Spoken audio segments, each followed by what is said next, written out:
Hi everyone, Assalamu alaikum. Welcome back to our another vlog, Ishasan Vlogs. আশা করি আপনারা সবাই ভালো আছেন। চলে আসলাম কিচেনে আর এখন হচ্ছে খিচুড়ি রান্না করব। তো খিচুড়ি রান্না করার জন্য এই যে সবজি দিয়ে খিচুড়ি মসুরির ডাল দিছি আর হচ্ছে মুগ ডাল দিয়ে রেগুলার যে ভাতের চাল ওটা দিয়েছি, যেহেতু চালটা অনেক চিকন, খুব ইয়াম্মি হবে, দেখেই বোঝা যাচ্ছে। খিচুড়ি হচ্ছে আমি খুব একটা পছন্দ করি না, আমি আসলে খাইও না, তো তোমাদের ভাইয়া কিন্তু বেশ পছন্দ করে। তো তার জন্য কিন্তু আজকে আমি একটু সারপ্রাইজ হিসাবে সকালবেলা গরম গরম খিচুড়ি রেখেছি, অনেক ইয়াম্মি হয়েছে। তো সুন্দর একটা ঘ্রাণ বের হয়েছে। আর এইদিকে কিন্তু আমি ডিম ফ্রাই করব, এই জন্য পেঁয়াজ কুচি, মরিচ কুচি এবং ডিম দিয়ে ভালো করে ম্যাশ করে নিচ্ছি। গরম গরম খিচুড়ির সাথে কিন্তু ডিম ফ্রাইটা বেশ জমে যাবে। তো এই জন্যই কিন্তু আমি এই যে এখন ডিম ফ্রাই করে নিচ্ছি। চুলায় কিন্তু সেইভাবে গ্যাস নেই, তারপরও যেভাবে যতটুকু করা যায় এই আর কি।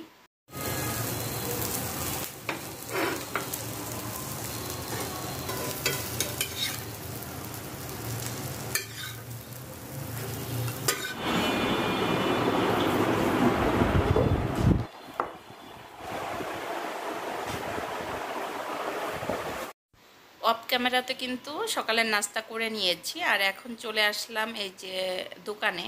আর এই দোকান থেকে হচ্ছে ওদের জন্য চিপস কিনবো। আর ইস্টার সাথে আছে আমাতুল্লাহ, তো ইস্টার কিন্তু ফ্রেন্ড। আমাদের বাসা থেকে যেই ফ্ল্যাটটা দেখা যায় ওরা কিন্তু ওই ফ্ল্যাটে থাকে, তো আমাদের বাসায় যেহেতু এসেছে, তো আমি বললাম যে তুমি বাসায় থাকো, আমি ইস্টাকে নিয়ে আসি। তো বলতেছে যে না আন্টি, আমি আপনার সাথে যাব। তো ওকে নিয়ে আসছি। আর আসার পথে ইস্টা বলতেছে যে আমরা এখান থেকেই চিপস খাবো।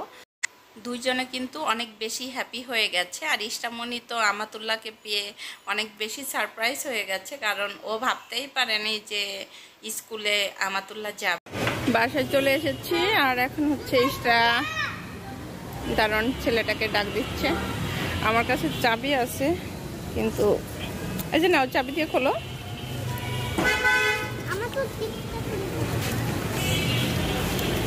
ওই যে আইসে জোনাইতে আসছে।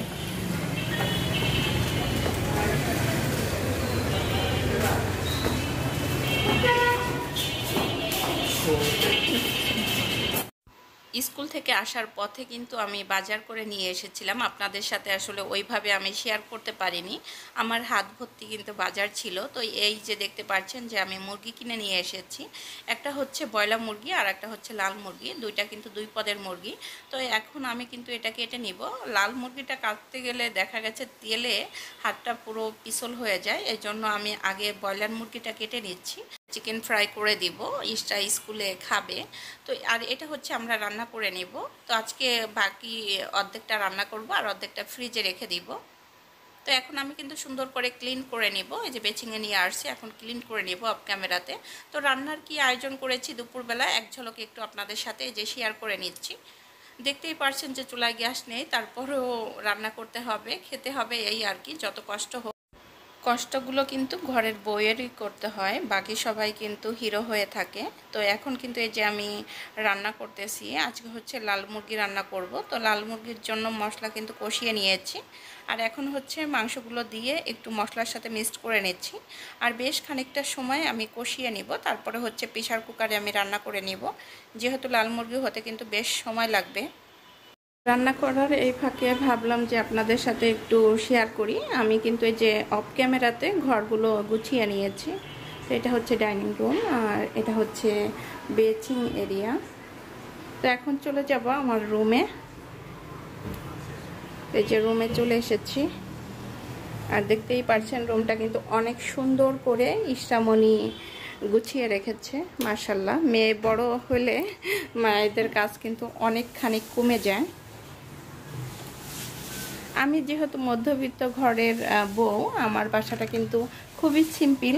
আর এটা হচ্ছে আমার শাশুড়ির রুম। তো শাশুড়ির রুমটা খুব একটা দেখানো হয় না, যেহেতু সে এই রুমটাতে সবসময় থাকে। আর আমার শাশুড়ি আসলে ক্যামেরার সামনে আসে না, এই জন্য রুমগুলো দেখানোর পরে আমি কিন্তু চলে আসলাম এই যে কিচেনে। আর কিচেনে আসার পরে দেখলাম যে মাংসটা ভালোই কষানো হয়েছে। তো আরও একটু সময় ধরে আমি কষানোর পরে প্রেসার কুকারে দিয়ে দিব, আর একটু নেড়ে চেড়ে নিচ্ছি। আর এই দিকে কিন্তু পাশের চুলায় ভাত বসিয়ে দিয়েছি, ভাতও প্রায় বলক হওয়ার মতো হয়ে গেছে। তোমাদের ভাইয়া ওইদিকে আমাকে ডাকতেছে, তাকে এক মগ পানি দেওয়ার জন্য। সে হচ্ছে নামাজ পড়তে যাবে। তো পানি দিয়ে আমি আবারও চলে আসব কিন্তু রান্নাঘরে। দুপুরবেলার এই সময়টা কিন্তু অনেক বেশি প্যারা থাকে। যারা দুপুরবেলা রান্না করেন, সংসার এবং রান্নাবান্না সব কিছু মিলেই কিন্তু মেয়েরা অনেক বেশি প্যারায় থাকে। এর কারণ হচ্ছে হাজব্যান্ডরা শুক্রবারের দিন বাসায় থাকে। তো প্রেসার কুকারে সিটি দেওয়ার পরে আবারও নামিয়ে নিয়েছি। তো এখন কিন্তু মাংস রান্না করা হয়ে গেছে। আর এদিকে কিন্তু বটবটিটাও ভাজি করে নিয়েছি। আসলে সব কিছু দেখা গেছে ক্যামেরাতে ওইভাবে দেখাইতে গেলে ভিডিও কিন্তু অনেক বেশি বড় হয়ে যাবে, আর এত বড় ভিডিও কিন্তু আপনারা দেখতে চাইবেন না। এই জন্য কিন্তু ছোট করে যেভাবে করা যায় আমি কিন্তু সেইভাবেই করি ভিডিও। তো তোমাদের ভাইয়া নামাজ পড়ে চলে এসেছে আর এখন হচ্ছে দুপুরের খাবার খাবে। তো দুপুরের খাবার খাওয়াটা অনেক সময় একটু লেট হয়ে যায়, যেহেতু ওই যে গ্যাস থাকে না। তো আজকে দেখা গেছে যে 2:15-র ভিতরেই রান্না করে টেবিলে নিয়ে আসতে পারছি। আর এখন এই যে তোমাদের ভাইয়া খাবার খেতে বসে যাচ্ছে। তোমাদের ভাইয়া যেদিন বাসায় থাকে আর আমাদের সাথে দুপুরবেলা খাবার খায়, ওই দিনটা কিন্তু অনেক বেশি ভালো কাটে। তো আজকে তোমাদের ভাইয়া যেহেতু বাসায় আছে আর আমাদের সাথে যে টেবিলে বসে খাচ্ছে, আজকে কিন্তু টেবিলটা পুরো পরিপূর্ণ মনে হচ্ছে। বেশিরভাগ সময় তোমাদের ভাইয়া বাহিরে লাঞ্চ করে, এই জন্য তাকে খুব একটা দুপুরবেলা পাওয়া যায় না। বিকালে তোমাদের ভাইয়া আর ইষ্টামণি বের হয়েছিল। আসার পথে ফলের দোকান থেকে যে ফল নিয়ে এসেছে, ডেওয়া নিয়ে এসেছে, আম, জাম। তো সিজনের যে ফলগুলো সবই নিয়ে এসেছে। আর এই ফলগুলো কিন্তু আমি খেতে বেশ পছন্দ করি। আর এইদিকে ইসামনিও কিন্তু খাবে। তো আমরা সবাই মিলে সিজনের যে ফলগুলো আছে একটু খেয়ে নেব। আজকের ভিডিওটি আপনাদের কাছে কেমন লাগলো অবশ্যই জানাবেন। আমার লাইফের অংশ বিশেষটুকু আপনাদের সাথে প্রেজেন্ট করলাম, আশা করি ভালো লাগবে। আজকের মতো আল্লাহ হাফেজ।